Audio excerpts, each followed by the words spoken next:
Hello students, welcome to my channel. तो बच्चों, last का जो मेरा वीडियो था वो डिटरमाइनर्स पर था। आई होप आप सबको बहुत अच्छे से समझ में आ गया होगा। मैंने उन्हीं डिटरमाइनर्स को आपको समझाया है जो ज़्यादातर परीक्षा में पूछे जाते हैं।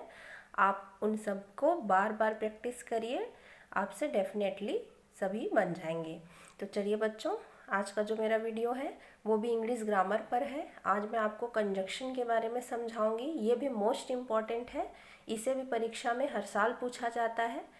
10वीं का पेपर हो चाहे 12वीं का पेपर हो, सभी बोर्ड एग्जाम में इसको पूछा जाता है। तो चलिए बच्चों, वीडियो शुरू करते हैं।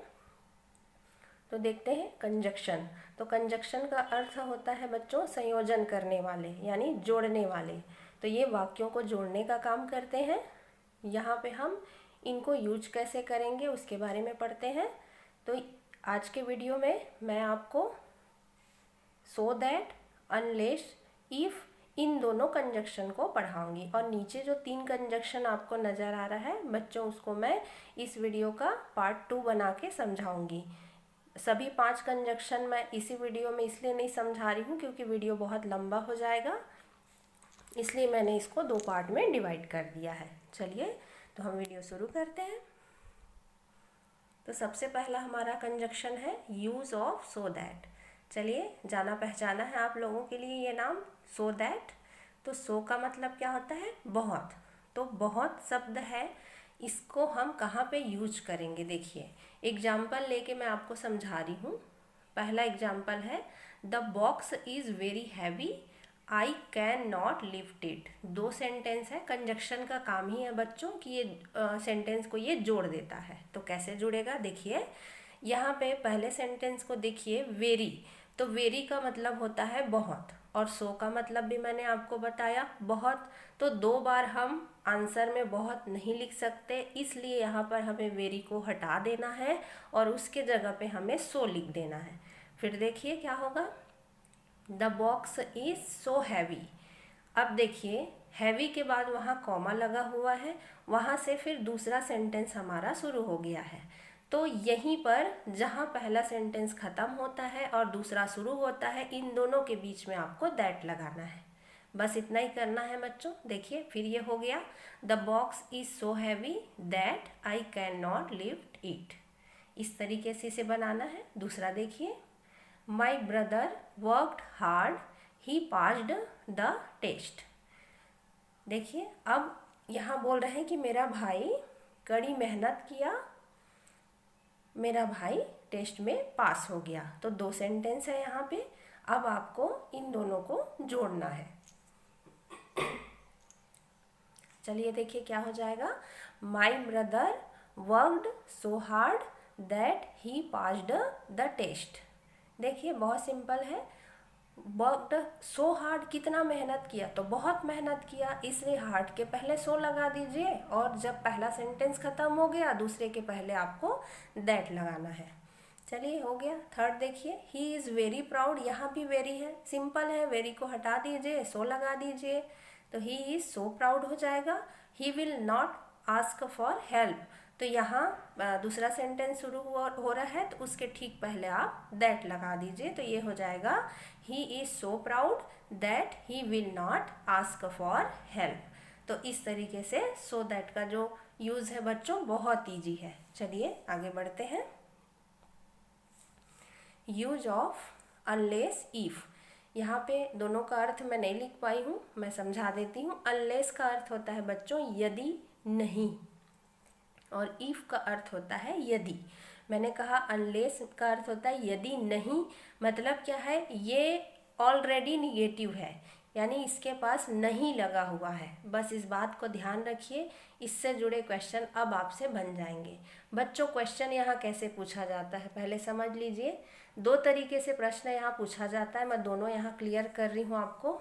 या तो पूछा जाएगा अनलेस की जगह पे आप इफ लगाइए, या इफ की जगह पे अनलेस लगाइए।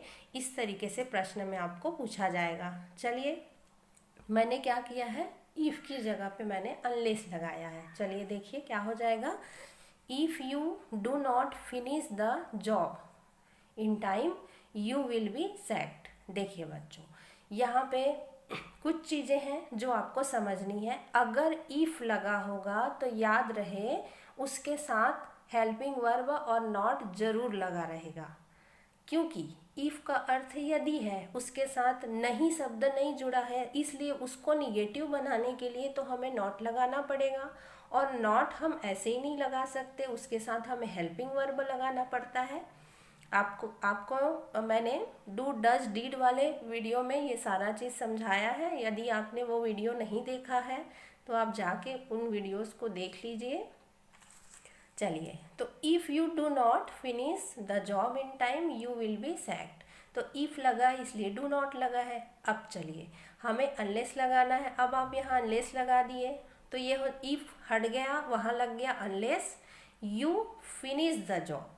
अब देखिए, अगर आप इफ हटाएंगे तो उसके साथ साथ आपको डू नॉट को भी हटाना है। क्यों हटाना है? क्योंकि मैंने आपको अभी बताया अनलेस अपने आप में नहीं शब्द लेके रखा है, इसलिए उसके साथ हमें नॉट लगाने की यहाँ पे आवश्यकता नहीं है। तो unless you finish the job in time you will be sacked, बाकी एज इट इज़ रहेगा। दूसरा देखिए बच्चों, if the boys do not reach school in time they will be punished.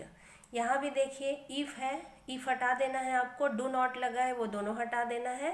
पहला सेंटेंस, बाकी सामने अनलेस रख दीजिए, unless the boys reach school in time, उसके बाद हो जाएगा दे विल बी पनिश्ड, बाकी एज इट इज़। अब यहीं पे यदि मैं आपको बोलूँ कि यहाँ पे तो मैंने इफ़ के जगह अनलेस लगाया, यदि मैं अनलेस के जगह पे इफ़ लगाती तो बहुत ईजी है, समझिए आप। यदि मैं अनलेस हटा दूँ और इफ़ लगा दूँ तो वापस मुझे डू नॉट लगाना पड़ेगा।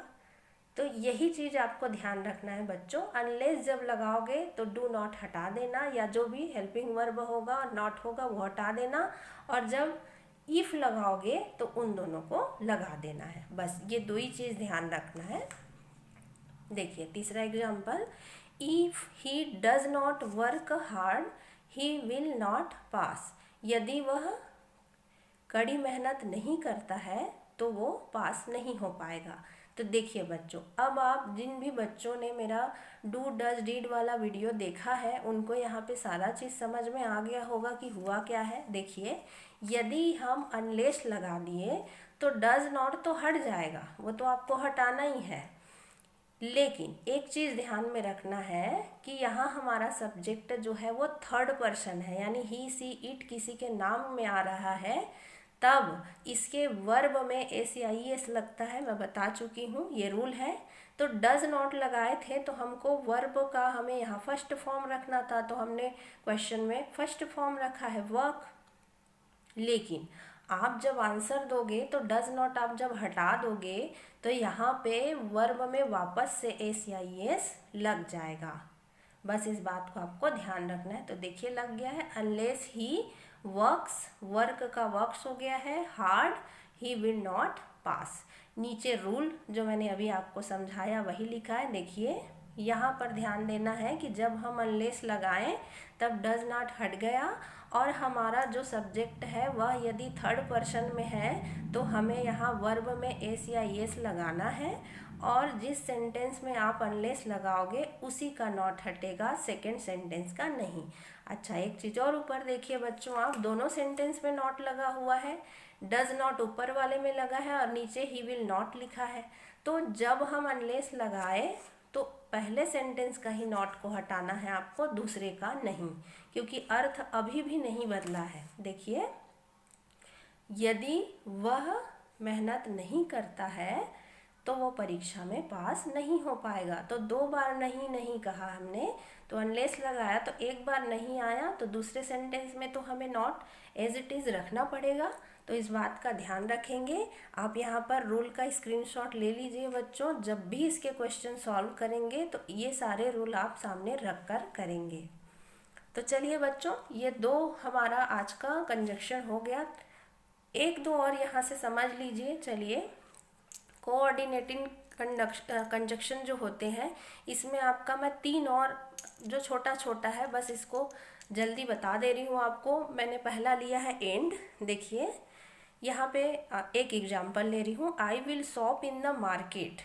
I will eat food in the market, मैं मार्केट में शॉपिंग करूँगी, मैं मार्केट में खाना खाऊंगी। तो दो काम एक ही जगह पे करना हो रहा है, तो हम उसको एक साथ लिख लें कि मैं मार्केट में शॉपिंग करूँगी और खाना भी खाऊंगी। तो और शब्द जो यहाँ हिंदी में जुड़ा, तो ऐसे जगह पे बच्चों आपको बट या और या कुछ भी नहीं लगाना है, यहाँ दोनों को जोड़ रहे हैं मतलब एंड लगेगा, दो काम एक साथ हो रहा है।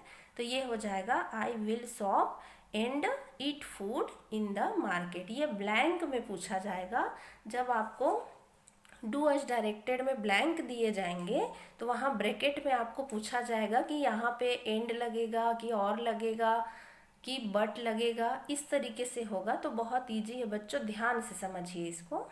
चलिए दूसरा देखते हैं, बट का प्रयोग कहाँ करेंगे। देखिए, मुझे घूमना पसंद है, आई लाइक टू ट्रेवल, मुझे ट्रेन में घूमना पसंद नहीं है, आई don't like travelling by train. देखिए, बट का अर्थ ही होता है पर, लेकिन, किंतु, परंतु, इस तरीके से।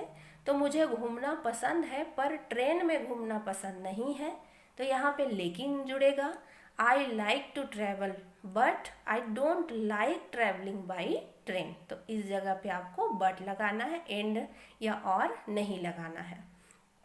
चलिए देखते हैं लास्ट, और का प्रयोग। और का अर्थ होता है अथवा। देखिए, विल यू टेक टी, क्या आप चाय लेंगे, विल यू टेक कॉफ़ी, क्या आप कॉफ़ी लेंगे।